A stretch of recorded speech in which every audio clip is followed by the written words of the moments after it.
মৃতদের শনাক্ত করা সম্ভব হচ্ছে না, ঝলসে গিয়েছে দেহ। একদিকে গতকালের ছবি দেখাচ্ছি আপনার সামনে, উইন্ডো করে দেখুন, যেখানে ভয়াবহ বিস্ফোরণ, আর পাশাপাশি রীতিমতো বিস্ফোরণের জেরে তেলের ট্যাঙ্কার যথারীতি একেবারে 13 লক্ষ লিটারের মতন তেল ছিল সেখানে, কিন্তু সম্পূর্ণ ভর্তি তেল ছিল, যার জন্যই কিন্তু মূলত ঘুষি সংঘর্ষ, এবং যার জন্যই সেখানে বড়সড় বিকট শব্দে কেঁপে উঠে গোটা এলাকা, এবং তারপরেই ঝলসে যায় 241খানা যাত্রীর দেহ।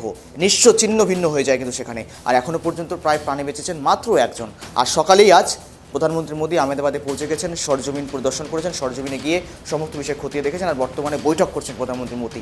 আর বৈঠক থেকে কী উঠে আসতে পারে আরও বিস্তারিত জানাবো। সঙ্গে রয়েছে অভ্রদীপ। অভ্রদীপ, একেবারেই প্রধানমন্ত্রী মোদী সরজমিনে পৌঁছে গেছেন, ক্ষতিগ্রস্ত এলাকা পরিদর্শন করলেন, শীর্ষ আধিকারিকদের সঙ্গে দেখা করলেন, পাশাপাশি যারা আহত এবং ভর্তি রয়েছেন হাসপাতালে তাদের সঙ্গে কথা বললেন, দেখা করলেন। আর এই মুহূর্তে দাঁড়িয়ে থেকে প্রধানমন্ত্রী মোদী বৈঠক করছেন শীর্ষ আধিকারিকদের নিয়ে। বৈঠক থেকে কী উঠে আসতে পারে অভ্রদীপ? দেখো, আজকে সকালবেলায় কিন্তু দেশের প্রধানমন্ত্রী তিনি সরাসরি পৌঁছে গিয়েছেন আহমেদাবাদে, এবং তিনি প্রথমে দুর্ঘটনাস্থলে ঘুরে দেখেন, দুর্ঘটনাস্থলে সমস্তটাই কিন্তু খতিয়ে দেখেছেন, এবং সেখানকার শীর্ষ আধিকারিকদের সঙ্গে তিনি দুর্ঘটনাস্থলে দাঁড়িয়ে কিন্তু কথাবার্তা বলেছেন। তার পাশাপাশি যে বিমানটি গিয়ে হিট করেছে, যে জায়গায় ধ্বংস হয়েছে বিমানটি, সেই জায়গাতেও যারা আহত হয়েছেন তাদের সঙ্গেও সেই ঘটনাস্থলে গিয়েও দেশের প্রধানমন্ত্রী নরেন্দ্র মোদী সেখানে গিয়েও দুর্ঘটনাস্থল পরিদর্শন করেছেন, এবং তার পাশাপাশি যে যারা আহত হয়েছেন এই ঘটনার পরিপ্রেক্ষিতে তাদের সঙ্গে যেরকম দেখা করে কথা বলেছেন, তার পাশাপাশি যে বিমান যাত্রী বেঁচে গিয়েছেন, ভাগ্যবশত বেঁচে গিয়েছেন, তার সঙ্গেও কিন্তু দেশের প্রধানমন্ত্রী নরেন্দ্র মোদী ইতিমধ্যেই হাসপাতালে গিয়ে দেখা করেছেন এবং কথা বলেছেন। ইতিমধ্যেই আমরা এখন দেখতে পাচ্ছি যেটা দেশের প্রধানমন্ত্রী নরেন্দ্র মোদী কেন্দ্রীয় সরকারি যে সমস্ত আধিকারিকরা রয়েছে তাদের সঙ্গে, এবং গুজরাট প্রশাসনের যারা প্রশাসনিক কর্তা এবং যারা মন্ত্রীরা রয়েছেন তাদের সঙ্গে ইতিমধ্যে কিন্তু উচ্চ পর্যায়ের বৈঠকে বসেছেন। এই উচ্চ পর্যায়ের বৈঠক থেকে কি বেরিয়ে আসতে পারে, সেটা বেরিয়ে আসতে পারে যে এই দুর্ঘটনা কিভাবে ঘটলো, তার একটা তদন্ত কিভাবে এগিয়ে নিয়ে যাওয়া হবে সেই বিষয়টা উঠে আসতে পারে, এবং তার পাশাপাশি যারা এই বিমান দুর্ঘটনায় মারা গিয়েছেন তাদের কিভাবে চিহ্নিতকরণ করা হবে। তুমি জানো যে ডিএনএ পরীক্ষার একটা পরিকল্পনা করা হচ্ছে, সেই প্রক্রিয়া যেমন চলছে সেই বিষয়টিকে সামনে রাখা হচ্ছে, এবং তার পাশাপাশি ক্ষতিপূরণের বিষয়টাও কিন্তু রাখা হচ্ছে এই বৈঠকের একদম কেন্দ্রবিন্দুতে। কারণ যারা এই বিমান দুর্ঘটনায় মারা গিয়েছেন তাদের পরিবারকে আর্থিক সাহায্য দিতে পারে কেন্দ্রীয় মোদী সরকার, তেমনটাও কিন্তু সূত্র মারফত আমরা জানতে পারছি। তার পাশাপাশি এই যে দুর্ঘটনা কিভাবে ঘটলো সেইটা তদন্ত কিন্তু চালানো হবে, তেমনটাও কিন্তু জানানো হচ্ছে। তুমি জানো ইতিমধ্যেই 265 জনেরও বেশি কিন্তু এই ঘটনার ফলে মারা গিয়েছেন। 241 জন বিমান যাত্রী এবং বিমান যাত্রী সহ পাইলট থেকে শুরু করে বিমানের যারা ক্রু ছিলেন তারা মারা গিয়েছেন, এবং তার পাশাপাশি আরও বেশ কয়েকজন যে জায়গাটা হিট করেছে অর্থাৎ ভেঙে পড়েছে বিমানটি, সেই জায়গার কিছু মানুষ যে হোস্টেলে ভেঙে পড়েছে তার কিছু মানুষ কিন্তু তারা এই ঘটনার পরিপ্রেক্ষিতে মারা গিয়েছেন। সব মিলিয়ে মোট 265 জন মারা গিয়েছেন এই ঘটনার পরিপ্রেক্ষিতে, এবং বেশ কিছু মৃতদের শনাক্তকরণের ক্ষেত্রেও কিন্তু অসুবিধা হচ্ছে যারা উদ্ধার কাজ চালাচ্ছেন তাদের, কারণ পুরোটাই ঝলসে গিয়েছে। কারণ বিমান যখন আকাশপথে উড়ে যায় তখন সেই ট্যাঙ্ক কিন্তু তেলের ট্যাঙ্ক বা গ্যাসের যে ট্যাঙ্ক সেটা কিন্তু ফুল ছিল, অর্থাৎ 13 লিটারেরও বেশি কিন্তু সেখানে জ্বালানি ছিল। প্রায় কার্যত বলা যায় ঝলসে গিয়েছে সেই দেহগুলি, সেখানে শনাক্তকরণের কাজেও কিন্তু একটা বাধা পাচ্ছে কেন্দ্রীয় সরকার। তার পাশাপাশি এই ধরনের বিমান দুর্ঘটনা কিভাবে ঘটলো সেটা কিন্তু তদন্তের আওতায় আনা হবে, কারণ যে দুজন যারা বিমান চালাচ্ছিলেন, পাইলট ছিলেন, একজনের বিমান চালানোর যে অভিজ্ঞতা সেটা প্রায় 8200 ঘন্টারও বেশি, অন্য আরেকজন যিনি ছিলেন পাইলট তার প্রায় 1000 ঘন্টার বেশি বিমান চালানোর কিন্তু অভিজ্ঞতা রয়েছে। এর পরিপ্রেক্ষিতে কীভাবে এই দুর্ঘটনা ঘটলো সেটা কিন্তু তদন্তের আওতায় আনা হচ্ছে।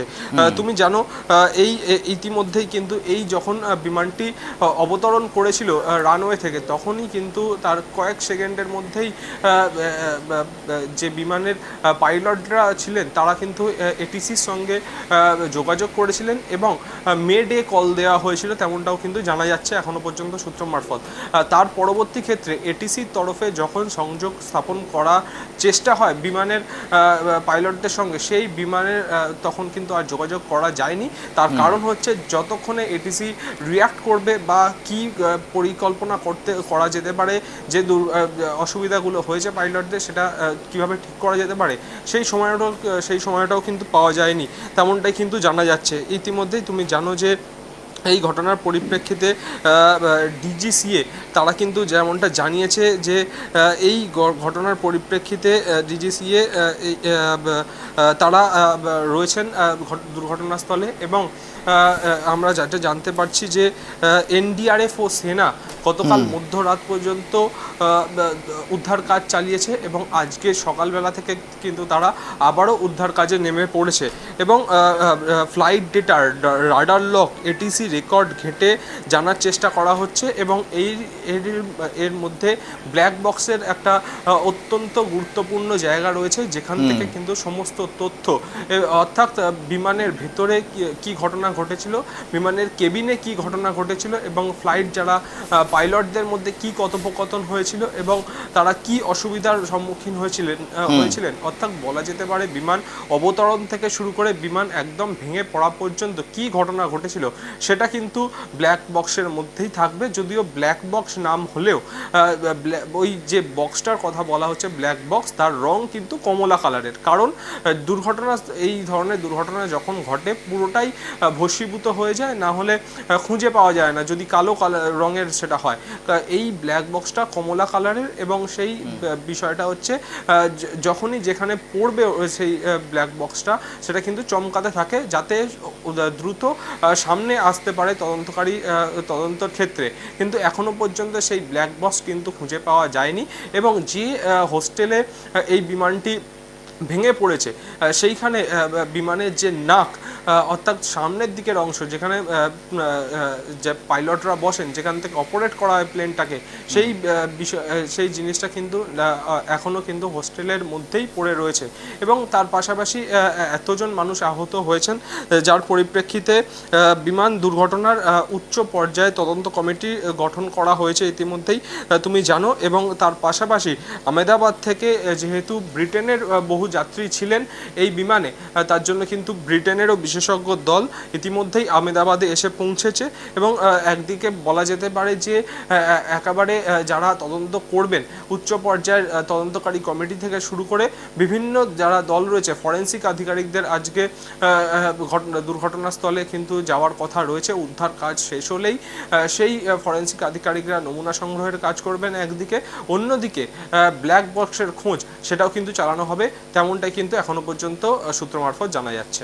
বেশ, ধন্যবাদ আমাদের সঙ্গে থাকার জন্য। বিমানে কোন কোন দেশের যাত্রী ছিলেন, পাশাপাশি ব্ল্যাক বক্স, যেই কথা কিন্তু অত্যন্ত গুরুত্বপূর্ণ, অর্থাৎ ব্ল্যাক বক্স অর্থাৎ ফ্লাইট রাডার বলা যেতে পারে, ফ্লাইটের রেকর্ড করা হয়, অর্থাৎ কথোপকথন থেকে শুরু করে ককপিট কী ধরনের কথাবার্তা বলছিলেন এবং যদি কোনো আপৎকালীন সিচুয়েশন হয়ে থাকে সেই সমস্ত কিছু তথ্য কিন্তু তুলে ধরা এই ব্ল্যাক বক্সের কাজ। কিন্তু এখনও পর্যন্ত ব্ল্যাক বক্স খুঁজে পাওয়া যায়নি। আমি পিসিআরকে একবার বলবো সেই ব্ল্যাক বক্সের তথ্য তুলে ধরার জন্য, অর্থাৎ ব্ল্যাক বক্সের কার্যকারিতা এবং ব্ল্যাক বক্স কীভাবে সহযোগিতা করে বিভিন্ন বিপর্যয় ঘটলে, এবং তার আগে বিমানে মূলত দেখানোর চেষ্টা করতে বলবো যেখানে দাঁড়িয়ে থেকে মূলত বিমানের মধ্যে এই ব্ল্যাক বক্স কোন ভূমিকা পালন করে এবং ব্ল্যাক বক্সের কার্যকারিতাই বা কী রয়েছে আমি দেখানোর জন্য অনুরোধ করব।